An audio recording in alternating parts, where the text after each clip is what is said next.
राधे राधे। आप सभी का स्वागत है दोस्तों। आज की बहुत ही सुंदर कथा इंद्र जी महाराज की अमृतवाणी में सुने। क्या नाम था? सहजो भाई। बहुत ध्यान से सुनिएगा। सहजो भाई,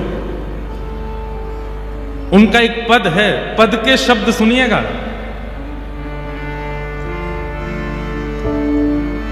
गुरु ना बिसारूं, गुरु ना बिसारूं, मैं राम तज डारूं। गुरु ना बिसारूं, मैं राम तज डारूं। ये बोलने की सामर्थ्य किसी में नहीं है इस समय संसार में। क्या कह रही है सहजो भाई? मैं परमात्मा को छोड़ सकती हूं लेकिन अपने गुरु को नहीं छोड़ सकती। उनके गुरु जी उनके खुद के ही परिवार के बड़े भैया थे। उनका नाम था श्री श्यामचरण दास जी महाराज। ध्यान से सुनिएगा। गुरु निष्ठा कैसी होती और गुरु कृपा कैसी होती।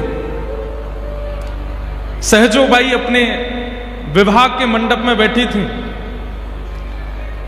अपने पारिवारिक एक बड़े भैया थे, उनको उनकी रहनी से उन्होंने उनको अपना गुरु मान लिया। उनके विचार, उनकी रहनी, उनकी बातों से उनको अपना गुरु मान लिया। जब वो विवाह मंडप में बैठी तो सारा परिवार इकट्ठा हो गया। फेरे का समय आया तो उठी नहीं। पिता ने कहा, बेटी फेरे लेने तुम उठ क्यों नहीं रही हो? तो सहजो बाई कहती हैं, हमारे गुरुदेव नहीं आए, श्यामचरण दास जी नहीं आए।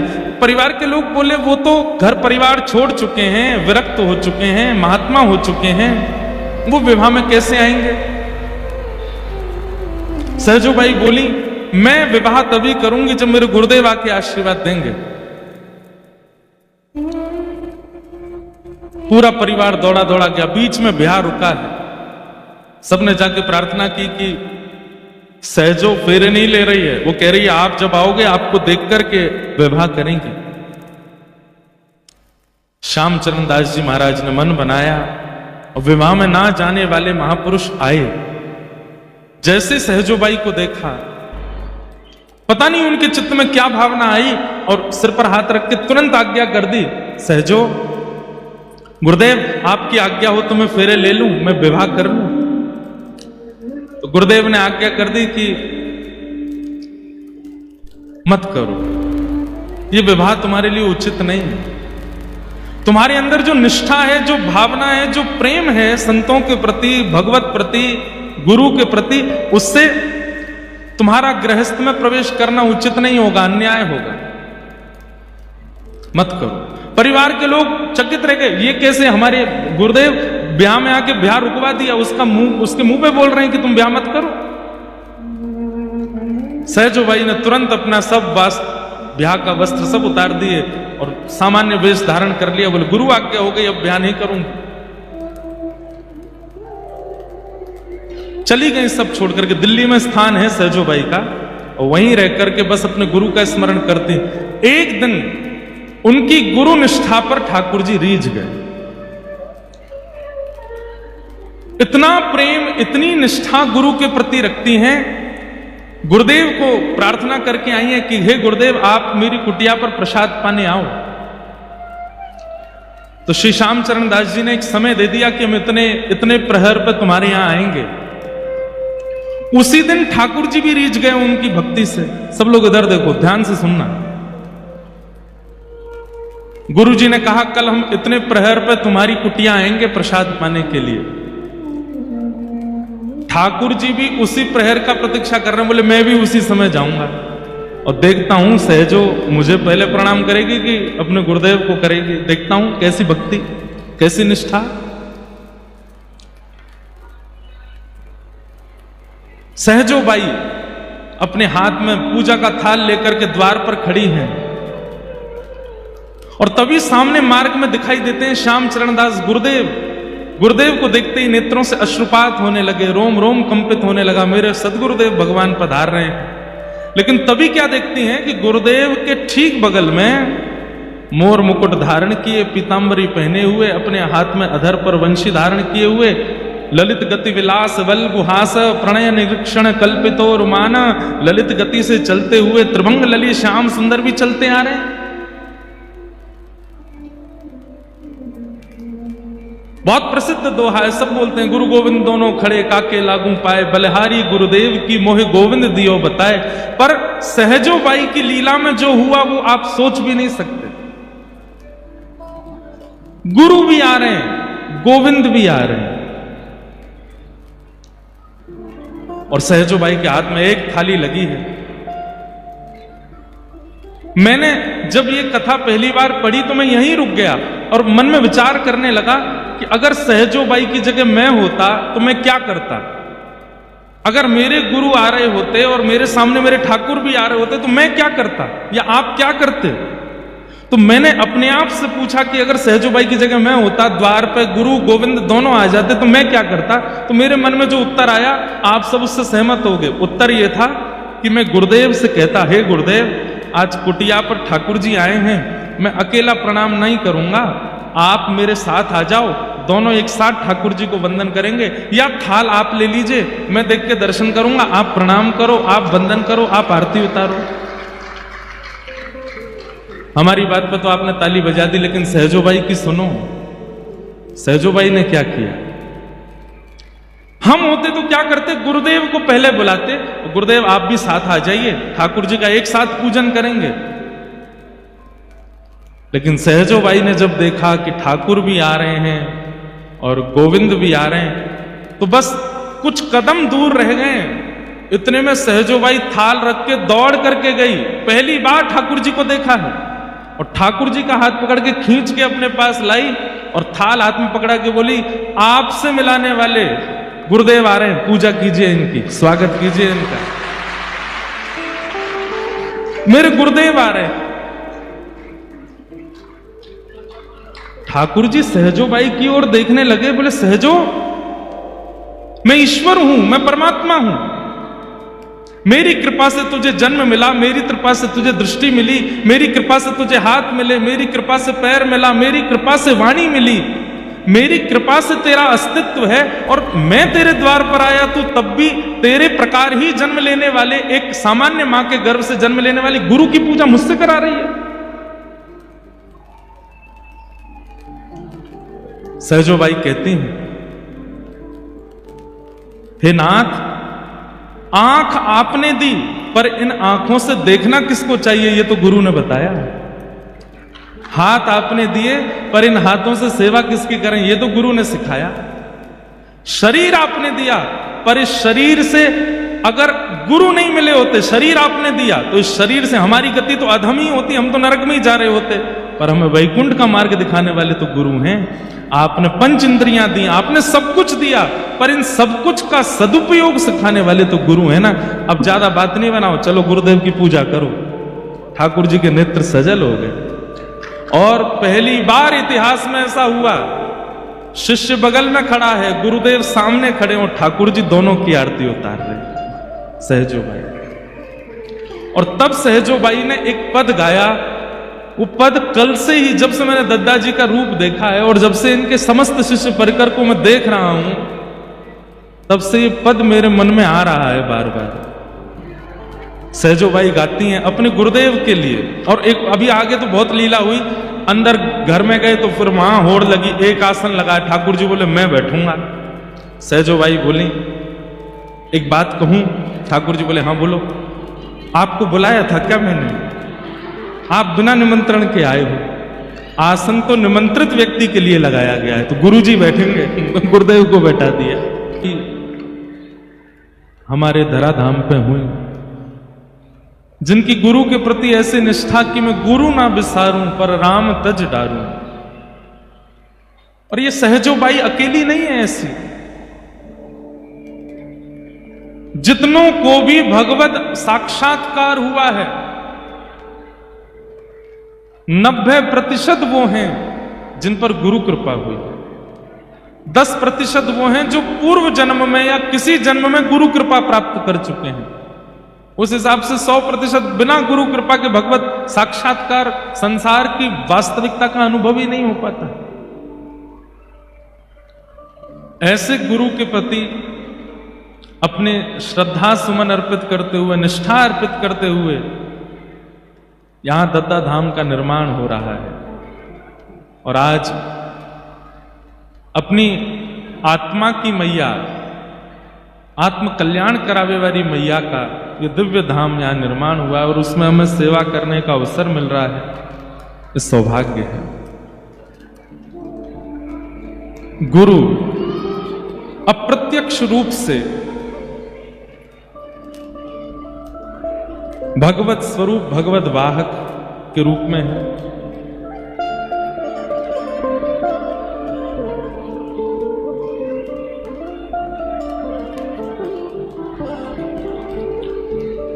एक खबर सुन लीजिए भैया।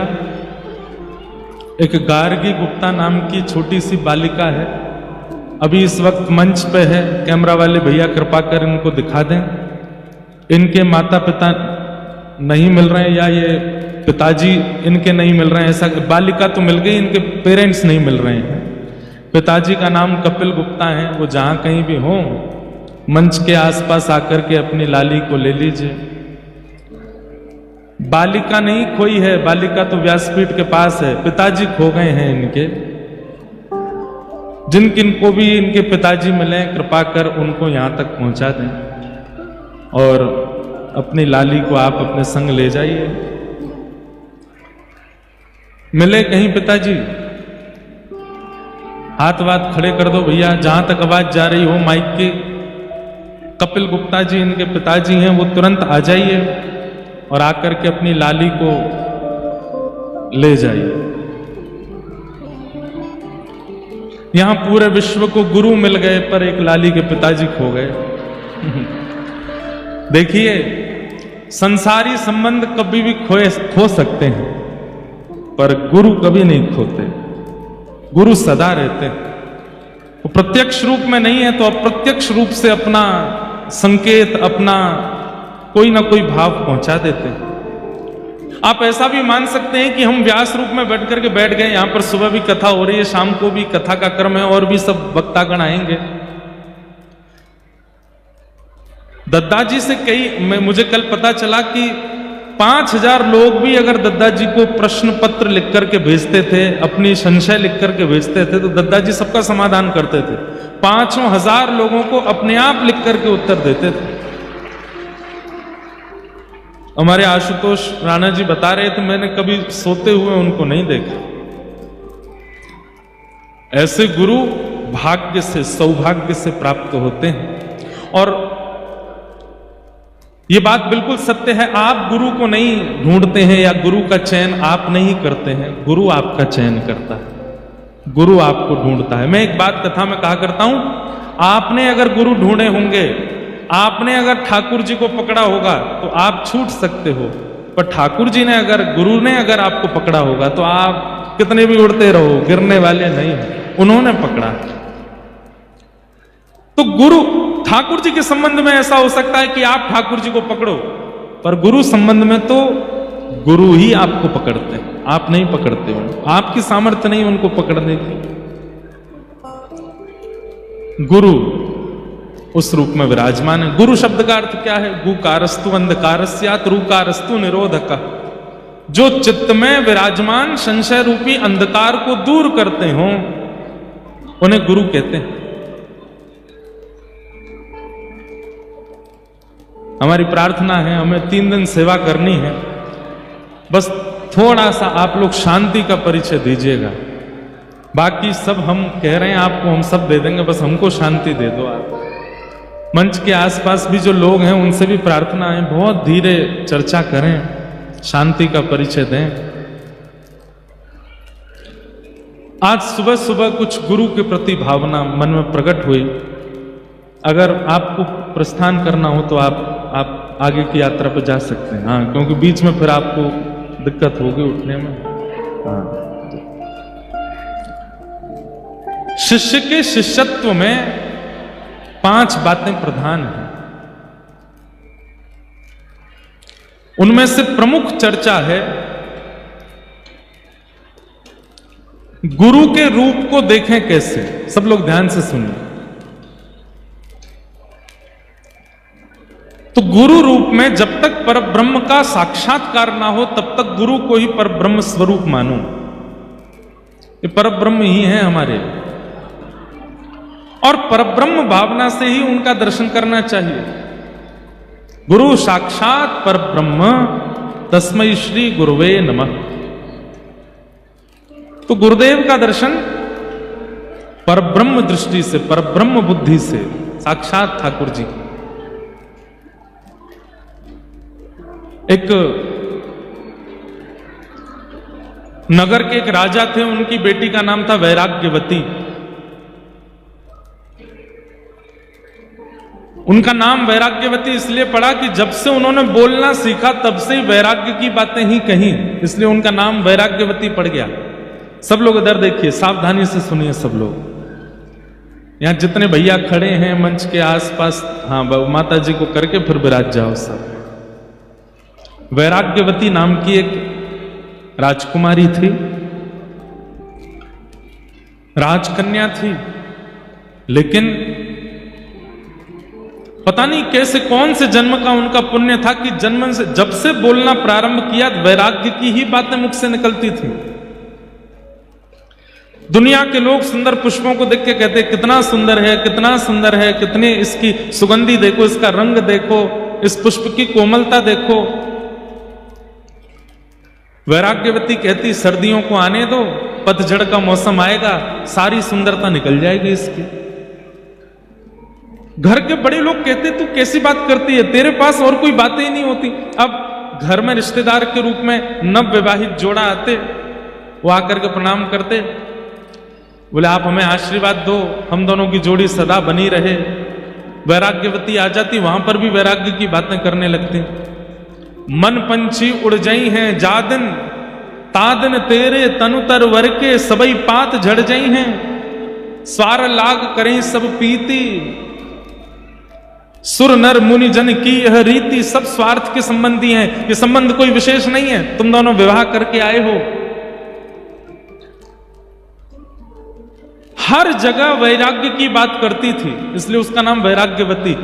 एक समय आने पर तो राजा ने छोटी सी कुटिया बना करके महल के बाहर उनका निवास बना दिया, बोले तुम यहीं रहो। और पूरे दिन क्या करती, केवल ठाकुर जी का स्मरण।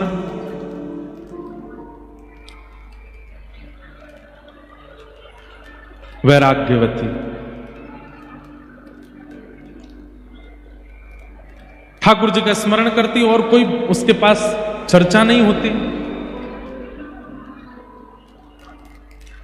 एक दिन अपनी कुटिया में बैठी थी, नाम की कुटिया थी क्योंकि राजा की पुत्री है तो सब प्रकारेण सारे सुख थे उसके पास, पिता ने सारी व्यवस्था कर रखी थी,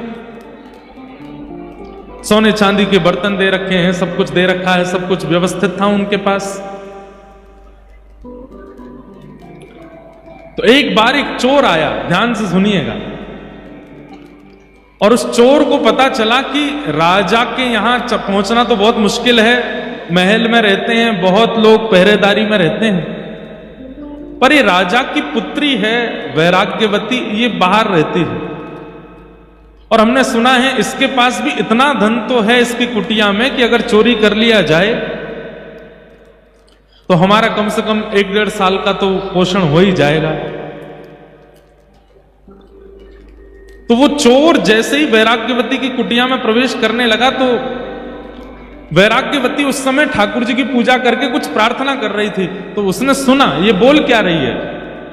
तो वैराग्यवती बोल रही थी, ठाकुर जी मुझे संसार से वैराग्य हो गया, माता पिता परिवार सबने मुझे दूर कर दिया, आपकी बड़ी कृपा, आपकी कृपा से सब मुझसे दूर हो गए, बस अब मुझे एक की चाह है, आप मत मिलिए मुझे, पर मेरे जीवन में एक सदगुरु भेज दीजिए, जिन गुरु की कृपा से मैं आपको प्राप्त कर सकूं, ऐसे गुरु मेरे जीवन में भेज दीजिए, गुरु कृपा मुझ पर करवा दीजिए।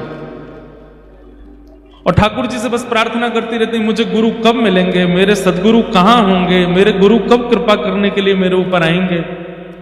तभी वो चोर पहुंच गया और चोर ने सुन लिया। चोर ने मन में विचार किया, ये गुरु खोज रही है, भेष ही तो बदलना है, मैं बन के चला जाता हूं। धोती पहन करके, सिर पर बढ़िया त्रिपुंड लगा करके और हाथ गले में कुछ मालाएं डाल करके, झोला टांग करके तुरंत द्वार पर आ गए। और द्वार पर आकर के उस वैराग्यवती से कहने लगे, जल मिलेगा, हम बड़े प्यासे हैं, सीताराम जल मिलेगा। वैराग्यवती ने देखा, देख करके बोली, मेरे द्वार पर संत आए हैं। तुरंत जल लेकर के आई और जल ला करके जैसे प्रस्तुत करने लगी तो वो चोर जो संत का रूप धारण करके बोला, अरे अरे सुनो, प्यास तो मुझे बहुत लगी है, लेकिन मेरा एक नियम है। क्या? मैं जब तक दीक्षा नहीं दे देता, जब तक अपना शिष्य नहीं बना देता, तब तक उसके हाथ से कुछ पाता नहीं हूं। मैं केवल शिष्यों के हाथ से जल पीता हूं, शिष्यों के हाथ से प्रसाद पाता हूं। अब प्यास तो मुझे बहुत लगी है, रात्रि का समय, सब सो रहे हैं और तुम्हारे हाथ से पानी पीना है। प्यास तो बहुत लगी, लेकिन बिना शिष्य बनाए कैसे पीऊं?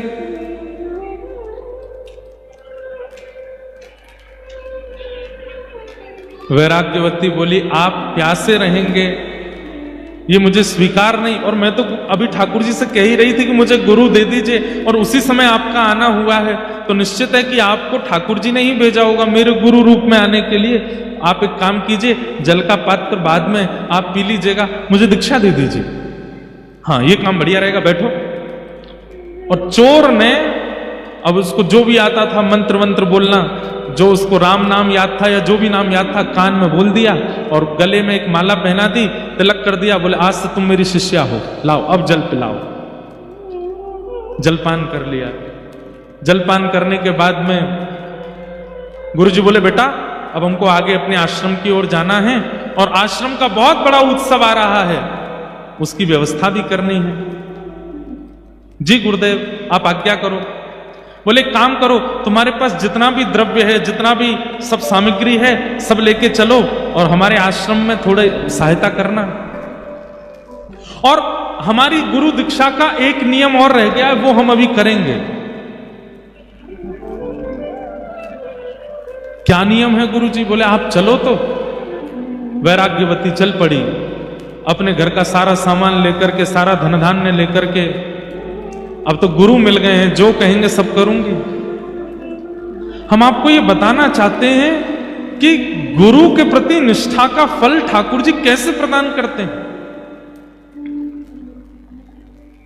आजकल भी ऐसा सुनने में मिल जाता है, कई इंटरव्यूज में, कई जगह बड़े बड़े चैनलों पर भी लोग बोलते हैं, संत जन आदि, कथा वक्ता आदि आदि आदि, ये तो सब बस लूट रहे हैं, इतना पैसा ले रहे हैं, इतना ये कर रहे हैं, यहां पैसा करते हैं।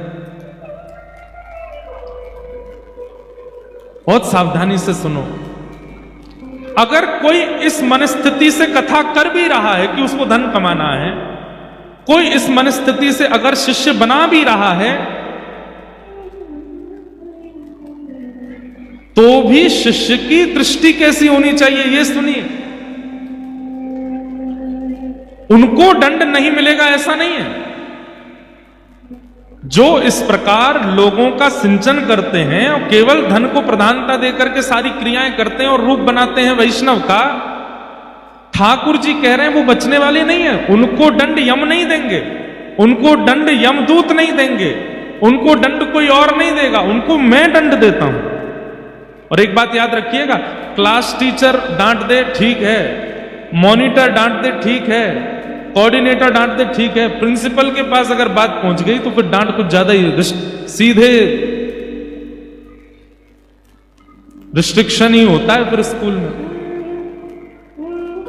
ठाकुर जी प्रिंसिपल हैं, सबको दंड नहीं देते। सबको दंड देने के लिए भगवान ने यमराज जी बैठा रखे हैं, सबको दंड देने के लिए ठाकुर जी ने, अरे भैया आ जाओ, ये जिनकी मैया है वो आ जाओ। हाँ रुको, कहां है,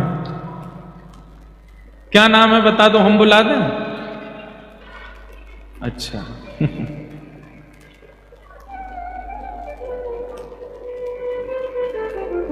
अद्भुत,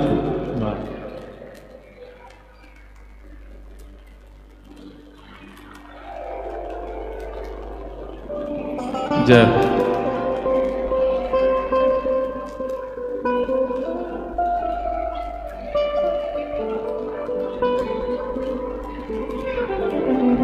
जय।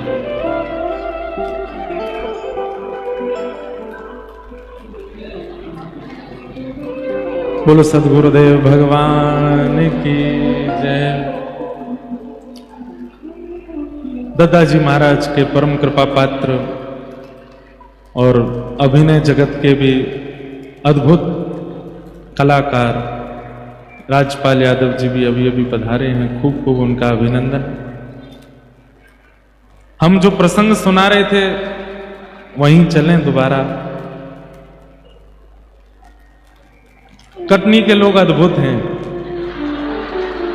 अद्भुत हैं। हमारे दादाजी महाराज बड़े सरल और बड़े सहज और बड़े सरल स्वभाव के हैं। हमें आज पता चला किस लिए उनके अंदर इतनी सरलता, क्योंकि जब समाज ही इतना सरल स्वभाव का होगा तो फिर गुरुदेव को भी सरल तो होना ही पड़ेगा। और हमारी कथा चल रही है, इतना गंभीर प्रसंग, वो माता जी यहीं खड़े हो गए, जल्दी आ, यहां पे आ। मंच से हम बोल भी रहे हैं तो भी यो नहीं कि भाई 1000 लोग कथा सुन रहे हैं ना, एक धीरे बोले ना इधर आ, और 2-4 लोग रोके, तुम चुप रहो, बेटा खो जाएगा मेरा, इधर आ। ऐसी सरलता तो अच्छी, पर हमें हमारे प्रसंग पूरे करने तो नहीं, ध्यान से सुनो। तो वैराग्यवती, बचपन से ही वैराग्य आ चुका है सब चीजों से, ऐसी राजकन्या वैराग्यवती। कहां तक कहें, राजा ने भी अपने घर से बाहर एक कुटिया बना करके दे दी, वहां रहती है, क्योंकि घर में जो भी आता है सबको वैराग्य का ही ज्ञान देती है। आज गुरु की कामना कर रही थी तो एक चोर गुरु का रूप धारण करके आ गया और कहा कि मैं जल तो तभी पीऊंगा जब दीक्षा लोगी। दीक्षा ले ली। दीक्षा लेने के बाद में उस चोर ने कहा कि हमारे शिष्यत्व बनाने की एक विधि जो है वो जंगल में होगी, हमारे साथ चलो। तो राजकन्या वैराग्यवती गुरुदेव के चरणों में सब कुछ अर्पित करने के लिए जितना सोना चांदी, जितना धन धान्य उनके पास था, सब इकट्ठा करके अपने साथ अपने गुरुदेव के साथ जा रही है। बीच घनघोर जंगल में जाकर के उस चोर ने विचार किया, यहां राजा की सेना मुझे नहीं ढूंढ पाएगी और मैं यहां इसके पास जितना धन है सब चुरा करके यहां से भाग जाता हूं, पर यह भी एक तरीके से भागूंगा। कैसे? वैराग्यवती से कहा, वैराग्यवती इधर आओ। जी गुरुदेव आज्ञा करो। ये जितनी पोटली सामान सोना चांदी सब नीचे रख दो। रख दिया गुरुदेव, आज्ञा करो। पेड़ के पास खड़ी हो जाओ। पेड़ के पास खड़ी हो गई। एक बड़ी रस्सी लेकर के आए वो चोर और उस रस्सी से वैराग्यवती को बांध दिया और कहा, अब तुम्हारी असली दीक्षा हो रही है। क्या करना होगा गुरुदेव? बोले, जब तक मैं लौट करके ना आऊं तब तक तुमको यहीं बंधे रहना पड़ेगा, और तुम अगर यहीं बंधी रही तो तुम्हारी दीक्षा पूर्ण होगी। फिर तुम जो चाहोगी, जिस ठाकुर का दर्शन, जिस भाव का दर्शन, जिस लोक की प्राप्ति, वो सब तुमको मैं गुरु कृपा से तुमको प्रदान करूंगा। बस याद रहे, जब तक मैं आऊं ना यहीं बंधी रहना। वैराग्यवती बोली, गुरुदेव आप चिंता मत करो, मेरी निष्ठा है आपके चरणों में। बंध गई वहीं पर। वो चोर गुरु जो बने थे सारा धन धान्य लेकर के, सोना चांदी आदि सब चुरा करके वहां से और निकलते बने। अपनी पोशाक सब उतार के फेंक दी। खूब नाचने लगे। बोले, अब तो आनंद आ गया, 1-2 साल की भरपाई हो गई, इतना सोना चांदी मिल गया, गुरु बन करके किसी को ठग लिया, अब आनंद आएगा। और वैराग्यवती तो वहीं खड़ी है और बार बार उस चोर के चरणों का ही स्मरण कर रही है। कैसे युगल चरण है मेरे गुरुदेव के, कैसे सुंदर स्वरूप है मेरे गुरुदेव के। मेरे गुरुदेव कितने कृपालु हैं।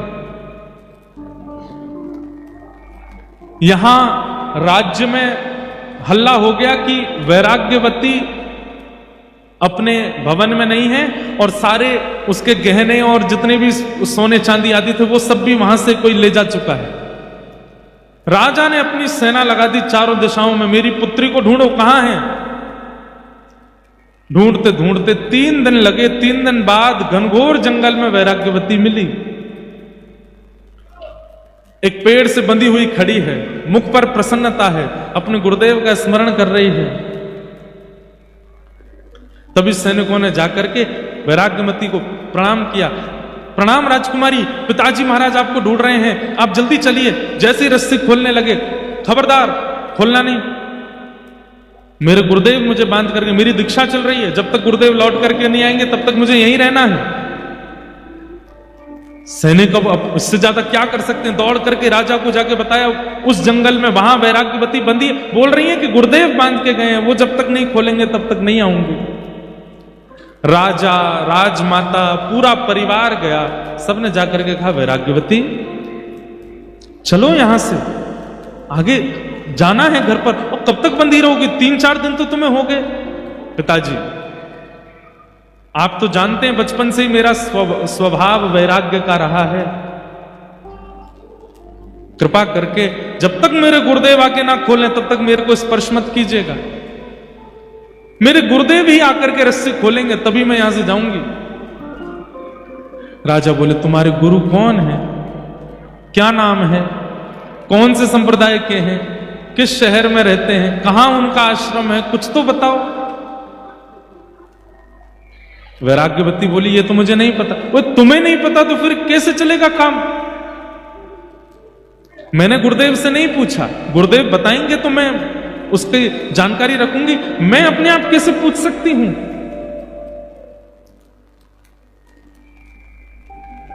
राजा बोले क्या करें, बड़े बड़े आचार्य, बड़े बड़े राजघराने में जो संत महापुरुष थे, सबने आकर के वैराग्यवती को समझाने का प्रयास किया। वैराग्यवती वो कोई गुरु नहीं है, वो ठग है, तुम्हारे सारे बर्तन लेकर के, सारे तुम्हारे आभूषण लेकर के भाग गया है, कोई गुरु रूप धारण करके आया, तुमको ऐसे ही परेशान करके चला गया है। वैराग्यवती बोली कृपा करके मेरे गुरुदेव के बारे में ऐसा मत बोलिए, वो मेरे गुरु हैं, वो चाहे तो मेरा सर्वस्व ले लें, मुझे कोई चिंता नहीं है। बड़े बड़े संत, बड़े बड़े ऋषि आचार्य आए, लेकिन कोई भी वैराग्यवती को मुक्त नहीं कर पाया। अगर आपने मुझे मुक्त करने का प्रयास किया मैं प्राण त्याग दूंगी अपने। सब चिंता में बैठे, तभी अनेक संतों ने नारद जी का स्मरण किया, वहीं बैठ करके यज्ञ किया, नारद जी का आवाहन करना चाहा कि हे नारद जी आप पधारो। हाथ में करताल लेकर के, वीणा लेकर के श्री नारद जी प्रकट हो गए और प्रकट होकर के बोले कहिए क्या बात है। बोले कि हमारी पुत्री यहां पिछले करीब 10-12 दिनों से बंधी हुई है, और कह रही है गुरु आके खोलेंगे तो ही मुक्त होंगी। नारद जी महाराज ने जाकर के कहा पुत्री मैं नारद हूं, देवदत्ताम मिमाम वीणाम स्वरत ब्रह्म विभूषिताम मूर्छयित्वा हरिकथाम गायमानस चराम्य हम। मैं देवदत्ता वीणा लेकर के जगह जगह ठाकुर जी का यश गाता हूं, मैं नारद हूं, मैं तुम्हें आज्ञा देता हूं ये रस्सी खोल दो, माता पिता परेशान हो रहे हैं तुम्हारे।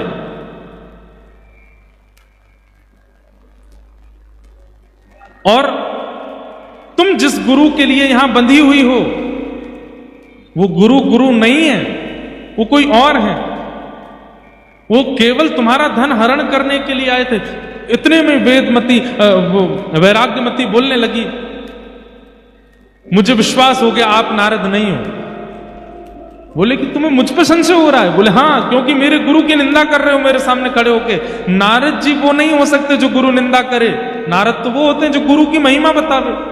आप मेरे गुरु की निंदा कर रहे हो, आप नारद नहीं हो सकते। नारद जी हार गए, राजा हार गए, पूरा परिवार हार गया, लेकिन वैराग्यमती ने रस्सी नहीं खोली।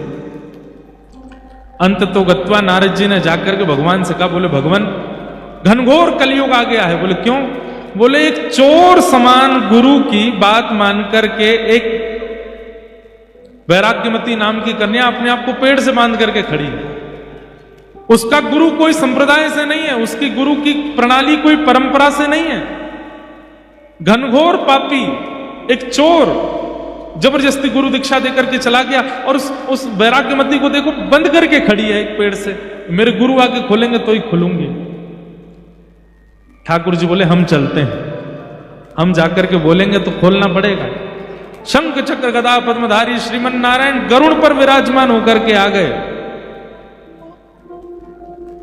चारों लोकों से महाराज चारों ओर से तीनों लोगों से पुष्प वर्षण होने लगा। ठाकुर जी प्रकट हो गए, वैराग्यमती के नेत्र सजल हो गए, पूरा परिवार धनधन्य हो गया। ठाकुर जी प्रकट हो गए, ठाकुर जी प्रकट हो गए। ठाकुर जी ने प्रकट होकर के वैराग्यमती को देखा, बोले हम तुम्हारी निष्ठा पे बहुत प्रसन्न हैं। ऐसी गुरु निष्ठा, ऐसी गुरु निष्ठा कि तुमने इतने इतने महीनों से अपने आप को पेड़ से बांध करके रखा है। हम तुम्हारी निष्ठा से बड़े प्रसन्न हैं। अब हम आज्ञा करते हैं, तुम ये रस्सी खोल दो। और जिन गुरु का मंत्र लेकर के और जिन गुरु से दीक्षा लेकर के तुम यहां खड़ी हो, वो गुरु नहीं है, वो एक चोर है, वो सामान्य व्यक्ति है, केवल तुमको ठगने के लिए गुरु का रूप धारण करके आया। वैराग्यमती के नेत्र सजल हो गए, ठाकुर जी के चरणों में वहीं से सिर झुका करके प्रणाम करती हुई बोली कि नाथ, पिता ने आकर के रोका, कुल गुरु ने आकर के रोका, नारद जी ने आकर के रोका, सबने एक ही बात कही कि मेरे गुरु चोर हैं, मेरे गुरु गुरु नहीं है, मेरे गुरु ठग हैं। सबने गलत गलत शब्द कहे, पर मैं मानती रही कि मेरे गुरु ही परम सत्य हैं। और आज तो इस बात पर प्रमाण हो गया कि मेरे गुरु सर्वोपरि है। भगवान बोले मैं निंदा कर रहा हूं तो भी तुम मान रही हो सर्वोपरि। वैराग्यमती कहती है, जिन गुरु के जीवन में आते ही कुल गुरु के पास मुझे नहीं जाना पड़ा, वो यहां आ गए, नारद जी यहां आ गए, और अंततोगत्वा ठाकुर जी यहां आ गए। वो गुरु नकली कैसे हो सकते? जिन गुरु की दीक्षा प्रदान करते ही ठाकुर जी को मेरे सामने आना पड़ गया। अरे लोग हजार हजार वर्ष तक तप करते रह जाते हैं, आप उनकी तरफ देखते तक नहीं हो। यहां पर 11 दिन मुझे बंधे हुए पेड़ से, और मेरे गुरु बांध करके चले गए और बोल करके गए जब तक मैं ना आऊं तब तक खोलना नहीं। अगर मैंने पहले ही खोल दिया होता तो आज आपके दर्शन होते, नारद जी के दर्शन होते, इतने युग पुरुषों के दर्शन होते। ये मेरी गुरु की वाणी और ये मेरे गुरु की कृपा है। भगवान बोले जय हो, चलो अब हम आज्ञा कर रहे हैं, खोल दो। बोले ना, जब तक गुरु जी नहीं खोलेंगे तब तक नहीं आऊंगा। भगवान ने नारद जी को बोला, हे नारद क्या करो, हनुमान जी को बुलाओ। हनुमान जी आए, हनुमान जी के प्रकट होते ही वैराग्यमती बोली अब तो और विश्वास हो गया कि मेरे गुरु जी, देखो हनुमान जी भी आ गए। अरे हमने इनको अपने काम से बुलाया। बोले किसी भी काम से बुलाया, दर्शन तो मुझे हो रहे हैं ना। अरे हनुमान जी बड़ी दिक्कत आ गई है, तुम एक काम करो। हनुमान जी बोले क्या करना है? इसके गुरु जी खोज के लाओ। हनुमान जी गए, वैराग्यमती अपने गुरु का परिचय दो। बोले परिचय कुछ नहीं पता, बस इतना पता वो मेरे गुरु हैं। कहाँ रहते हैं, क्या नाम है, क्या, कुछ नहीं। अरे 10 मिनट पहले दीक्षा हुई, 10 मिनट बाद गुरुजी बांध के चले गए, मुझे कुछ नहीं पता उनके बारे में। और देखो इतनी कम जानकारी होते हुए भी कैसी गुरु कृपा हुई मेरे ऊपर। भगवान से हनुमान जी बोले क्या करना है भगवान, ये तो बावली है गुरु के पीछे।